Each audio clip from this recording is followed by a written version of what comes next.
Quick question. If you went back to the 1800s with a stomach ache, would you trust a doctor who had never washed their hands? Because yeah, that was real. Now add this twist. Back then, if a woman even suggested she wanted to be a doctor, people basically laughed in her face. Women were supposed to stay at home, embroider flowers, and faint dramatically whenever men coughed. Doctors back then had rules. And rule number 1 was, no women allowed. Rule number 2, see rule number 1. But then, one woman said, hold my anatomy textbook. Today, I'm going to tell you the incredible, shocking, and often hilarious story of how women fought their way into medicine, starting with one legend, Elizabeth Blackwell, the first woman to earn a medical degree in modern history. Wanna learn without the stress? Welcome to Cartoon Clinic. For thousands of years, women did practice healing, but mostly unofficially. Think midwives, herbalists, or wise women of the village. They were respected locally, but the moment universities were invented in medieval Europe, boom, women were barred. Medicine became a gentleman's profession, and anyone caught breaking the rule, sometimes accused of witchcraft. Yep, you want to give someone herbal tea for a fever? Congratulations, you're a witch now. Good luck with the firewood. Enter our star, Elizabeth Blackwell. Born in 1821 in Bristol, England, into a family with 9 siblings. Imagine trying to get bathroom time in that house. Impossible. Her dad was a sugar refiner, sweet life, literally, but also a big believer in education for boys and girls. The Blackwells were also abolitionists, meaning they were fighting against slavery. So Elizabeth grew up with this idea that, hey, maybe women could do important stuff too. Fun fact, as a child, she hated blood. She hated the idea of being a doctor. She thought medicine was gross. Blood? EW. Sick people? Nope. But fate had other plans. Destiny was like, haha, plot twist.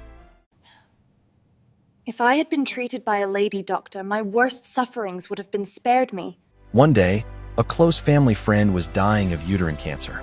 She confided in Elizabeth that she wished she had a woman doctor. She would feel more comfortable. That one sentence hit Elizabeth like a lightning bolt. It planted the seed. What if I become a doctor? What if I became that doctor?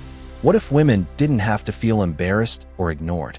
And so, Elizabeth, who once thought medicine was disgusting, decided to do the impossible.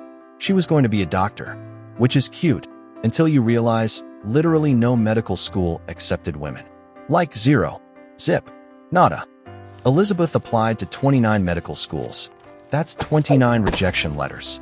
Some schools wrote back politely, like, Dear Miss Blackwell, thank you for your interest, but we don't want fainting women in our dissecting rooms. Others were just brutal. Medicine is no place for ladies. Try sewing instead. It was basically 29 versions of nah, sweetie, stick to teacups, and knitting needles. Doctors told her it was unwomanly. Professors said her brain would literally overheat if she studied too much science. Someone even suggested she dress up as a man and sneak in, which, honestly, would have made an incredible Netflix series. But Elizabeth? She wasn't about disguises. She wanted to be accepted as a woman. Period.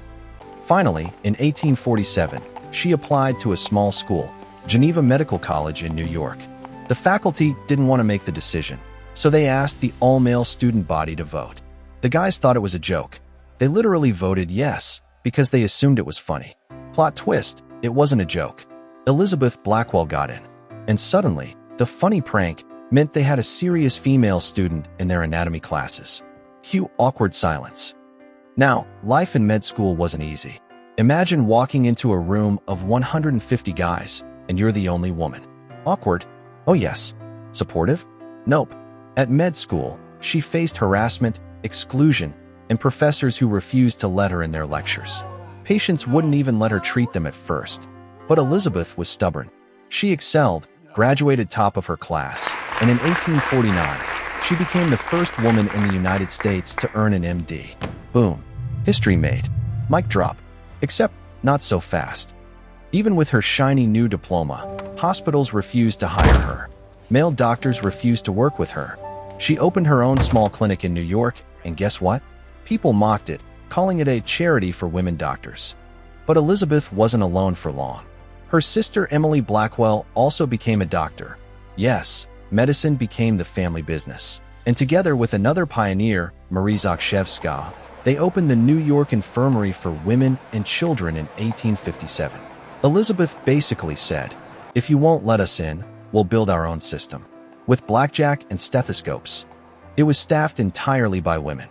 And it proved that, hey, women weren't just capable doctors. Sometimes they were better at patient care, hygiene, and compassion. I can't believe it! We actually did it. Accepted. Blackwell kicked open the door, and soon other women poured in. In Britain, Elizabeth Garrett Anderson became the first female physician.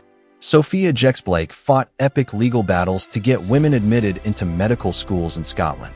Globally, pioneers like Anandabai Joshi in India and Kei Kami in Japan became some of the first licensed female doctors in their countries, often traveling abroad to study, since their own nations wouldn't allow them yet.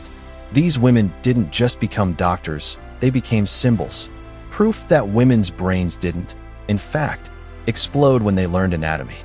By the late 19th and early 20th century, women were slowly accepted into medicine. Not easily, not quickly. They faced resistance, mockery, and endless nonsense arguments about gender. But here's the thing, they changed medicine forever. They pushed for hygiene, for pediatrics, for obstetrics and gynecology, and for compassionate care. And today, over 50% of medical students in many countries are women. From zero to half the profession. That's not just progress. That's a full-on revolution. All because one stubborn girl from Bristol said, "No thanks, I don't do embroidery, I do surgery." So next time you go to the doctor, whether it's a man or a woman, remember, not too long ago, this was considered impossible. And it all started because one woman decided she didn't want women dying in silence, embarrassed to talk to men about their own bodies. Elizabeth Blackwell didn't just become a doctor. She cured medicine of its worst disease, exclusion. And honestly, I think we all owe her a thank you. Plus, maybe a free coffee.